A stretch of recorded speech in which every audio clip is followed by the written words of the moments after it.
어리석은 행동과 분노. 2015년 8월 13일.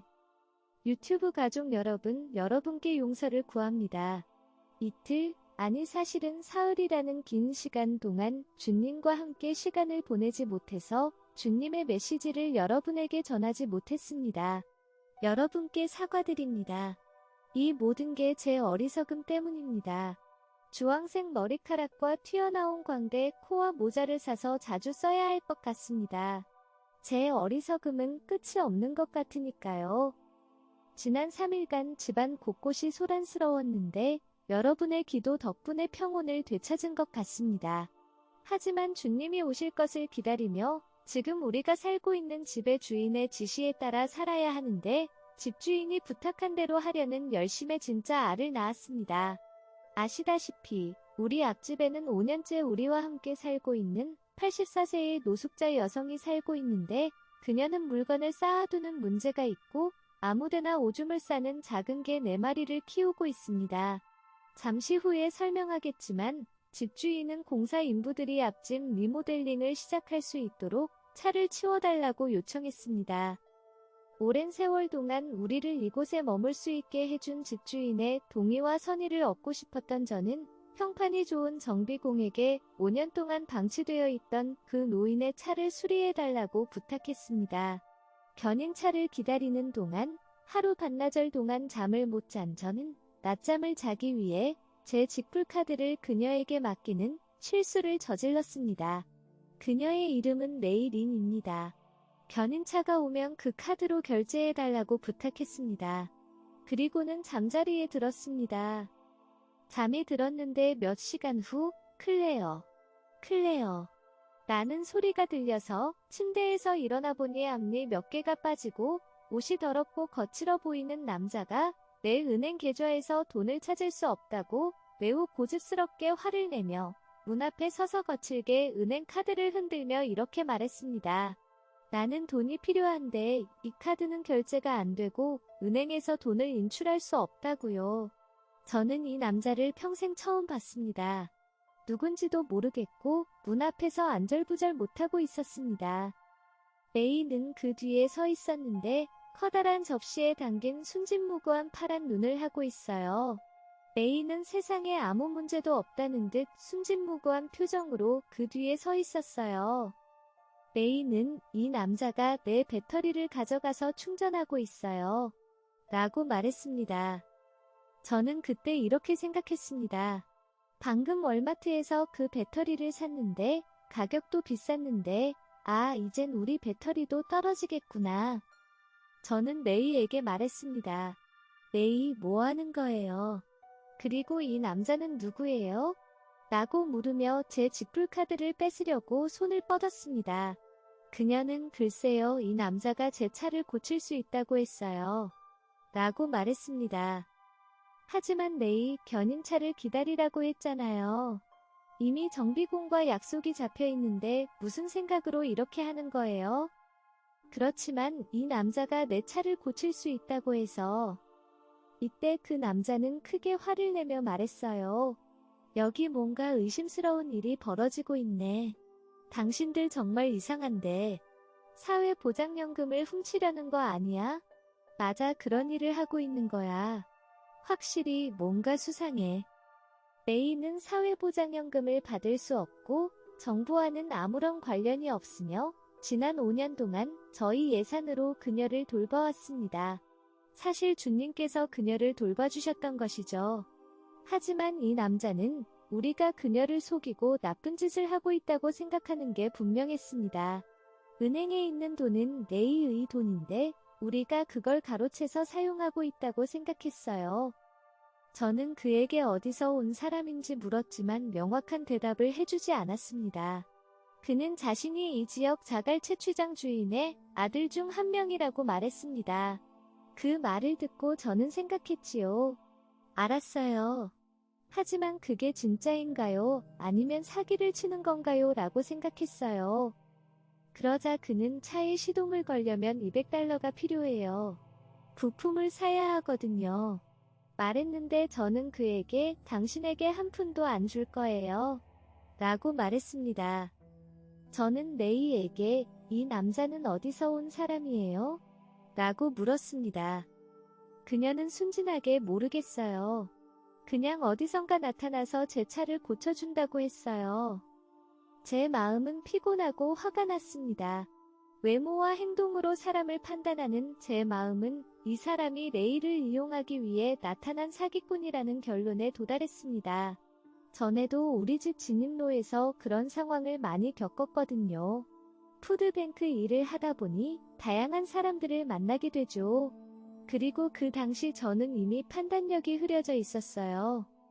그 남자는 진입로에 낡은 차 한 대를 세워두고 떠나지 않길래 차량 번호를 알아내러 다가갔습니다. 그는 이렇게 말했어요. 오, 잘 됐네. 경찰을 불러요. 여기 뭔가 의심스러운 일이 있다고 말할게요. 당신은 이 불쌍한 노파를 이용하고 있어요. 그동안 저는 그에게 제발 나가달라고 부탁했습니다. 그는 계속 우리를 비난하며 레이를 옆으로 데려가서 속삭이는 목소리로 이야기했습니다. 마침내 경찰이 와서 그 남자를 무단 침입으로 체포할 것인지 제게 물었는데 저는 아닙니다. 그냥 떠나라고만 하고 다시는 이곳에 돌아오지 말라고 해주세요라고 대답했습니다. 그리고 20분 후 견인차가 도착해 차를 견인할 위치를 잡기 시작했습니다. 견인된 차는 19년 된 차인데 흰색 링컨 컨티넨탈에 지난 5년간 나무에서 나온 나뭇잎과 솜, 수액, 옷, 음식, 빈 깡통, 잡지, 신문 등 앞으로 1년 동안 먹고 읽을 수 있을 만큼의 물건이 가득 쌓여 있다고 상상해 보세요. 너무 높이 쌓여 창밖이 거의 보이지 않을 정도로. 그리고 물론 작은 강아지 선물도 있었죠. 그게 바로 견인된 것입니다. 차가 정비소로 견인되었을 때 저는 안도의 한숨을 내쉬었습니다.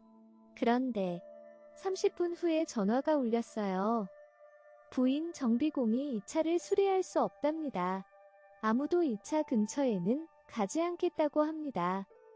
저는 용감한 정비사에게 보너스를 주면 안 되냐고 물었습니다. 안 됩니다, 부인. 절대 안 돼요. 저 차에서 20피트 이내로 접근하는 게 불가능합니다.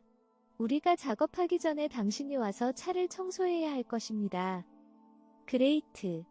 이제 또 벽에 부딪혔네요. 잠시 후 저의 항상 도와주는 정말 훌륭하고 변함없는 친구가 차를 몰고 와서 호세에게 도대체 무슨 일을 한 겁니까? 그는 훌륭한 정비공이고 매우 합리적이기 때문에 제가 그를 보냈어요. 그런데 경찰을 불렀다고요? 라고 묻더군요. 알고 보니 제가 그 친구에게 예전에 정비사를 추천해달라고 말했던 적이 있었습니다. 그 친구는 그 호세라는 남자를 보냈고 저는 결국 경찰을 불러서 그 남자를 집 밖으로 쫓아냈던 겁니다. 주님께서 마련해주신 선물인데 우리는 그를 가두고 그를 의심스러운 사람이라고 생각하고 말았습니다. 저는 변명의 여지가 없었습니다. 우리는 좀 더 인내심을 갖고 그 남자를 덜 의심했어야 했습니다. 결국 저는 사과 편지와 배터리 충전 비용으로 약간의 돈을 보냈어요. 하지만 그 남자는 큰 상처를 받았을 것이고 앞으로는 다시는 만나지 못하게 될 것 같습니다. 아, 저는 정말 망쳐버렸네요. 집에 돌아와서 휴대폰 메시지를 확인했더니 사역자 친구가 정비사를 찾아서 보내준다는 메시지를 남겼던 것을 확인했습니다. 그는 정비사가 도착하기 전 2시간 전인 오후 1시에 전화를 걸었지만 저는 낮잠을 가러 가기 전에 메시지를 확인하지 않았기 때문에 그걸 몰랐습니다. 그리고 흥미로운 게 있습니다. 바로 몇 분 전에 다른 방에 들어가서 책을 펴고 레마의 말씀을 구하라는 마음이 들었습니다. 로리 베스 존즈의 지저스 인코퍼레이티드라는 책을 펼치게 되었는데 쉘트낫이라는 규칙이 펼쳐졌습니다. 다시 말해 하지 말아야 할 것은 하지 말아야 한다는 뜻입니다. 쉘트는 각 단어의 앞 스펠링을 따서 만든 약어입니다. 슬프거나 sad, 배고프거나 헝그리, 화가 나거나 앵그리, 외롭거나 론리, 피곤할 때 타이어드는 절대로 결정이나 판단을 내리지 마세요. 이것이 쉘트의 철자입니다. 오, 정말 신기하네요. 이틀 후에 이런 생각이 들었습니다. 그때 나는 슬펐습니다. 레이에게 새 집을 찾아주는 문제 때문에요. 아마 배가 고팠을 거예요. 밥을 못 먹었으니까요. 잠에서 깨어났고 너무 피곤했기 때문에 화가 났을 거예요. 그래서 저는 쉘트나 규칙을 어기고 큰 공경에 빠졌던 겁니다. 그 결과로 저는 오늘 밤 예배하러 왔을 때 마음이 매우 혼란스러워하며 주님께 말씀을 좀 해달라고 간청했습니다. 주님은 말씀하셨습니다. 내가 그 정비공에게 얼마나 어리석게 행동했는지 사람들에게 말해주는 게 어떠냐? 주님, 제발. 저에 대한 모든 치부를 사람들에게 말해야 하나요? 농담하시는 거죠? 부디 그렇게 하지 말아주세요. 여기 이렇게 슬픈 스토리를 나눴습니다. 바리새인이 세리를 업신여기고 선행을 베풀려는 무고한 사람을 쫓아버린 슬픈 이야기네요. 주님, 제가 이야기를 다 털어놨습니다. 주님께서 더 하실 말씀이 있으신지요?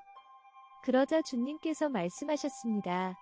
책의 겉표지를 보고 판단하지 말기 바란다. 그런 판단은 30년 동안 사람들이 너에게 행한 것들이 아니냐? 성급하게 행동하지도 말고 화가 난 상태에서도 행동하지 말기 바란다. 마음을 차분히 하고 사실관계를 잘 알아보기 바란다. 아무리 나쁘게 보여도 아무것도 넘겨짚지 말기 바란다. 간단히 말해 그렇게 성급하게 반응하지 마고 오직 사랑과 온유함으로 반응하기 바란다.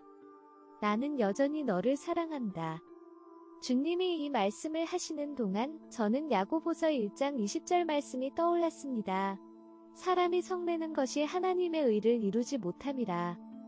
요즘에는 저의 꽤나 험악한 모습이 드러나는 것 같습니다.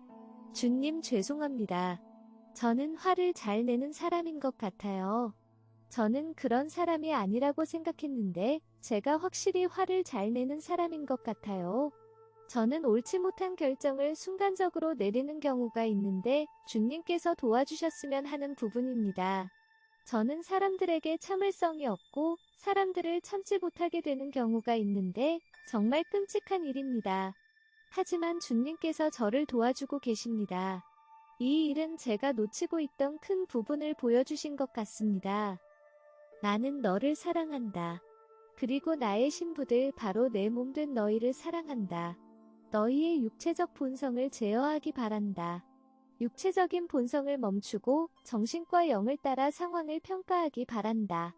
무슨 일이 일어나고 있는가? 를 잘 생각하면 너희는 가난한 사람을 업신여기거나 무고한 사람에게 참을성을 잃는 죄를 짓지 않게 될 것이다. 원수는 항상 분쟁과 오해를 일으키려고 준비하고 있다. 분쟁과 오해는 사탄의 특징이다. 분쟁과 오해를 보거나 들으면 곧장 멈추고 이 뒤에는 악마가 있군. 주님, 진실을 판단하게 도와주세요. 라고 말하는 게 좋다. 좀 더 긴 시간이 필요한 경우에도 그렇게 하라. 즉, 그 상황을 먼저 벗어나서 오래 길게 생각하면서 같은 기도를 하기 바란다. 서두르지 말고 현명한 판단을 사용하기 바란다. 오해는 항상 막을 수 있는 것은 아니다. 오해가 발생한 경우에는 이미 상대편 쪽에서 불화와 의심을 품게 된 것이다. 그러나 너희는 나의 영과 함께 인내심을 가지고 너희의 영혼을 보호하고 또 다른 사람들의 영혼을 보호하게 될 것이다. 오해와 분쟁에 의해 너희가 영향을 받지 않게 되고 너희가 객관적으로 볼 수 있게 될 때 비로소 너희는 그 함정에 빠지지 않게 된다. 이 세상에 더 많은 악을 풀어놓고 있기 때문에 매일 너희는 어디에서 왔는지 모르는 악마들을 대처해야 하는데 사실은 지옥에서 나온 새로운 무리의 악마들을 대처하게 되는 것이다. 이는 지혜와 주의를 요구하며 시간을 들여 주의 깊게 보고 듣고 나에게 상담하며 지혜를 위해 기도해야 하는 부분이다. 그렇게 하면 너희는 모든 상황에서 심지어 너희를 넘어뜨리려고 설계된 상황에서도 악마들보다 우위를 점할 것이다. 아름다운 이들이여, 너희는 뱀처럼 지혜롭고 비둘기처럼 온유해야 한다.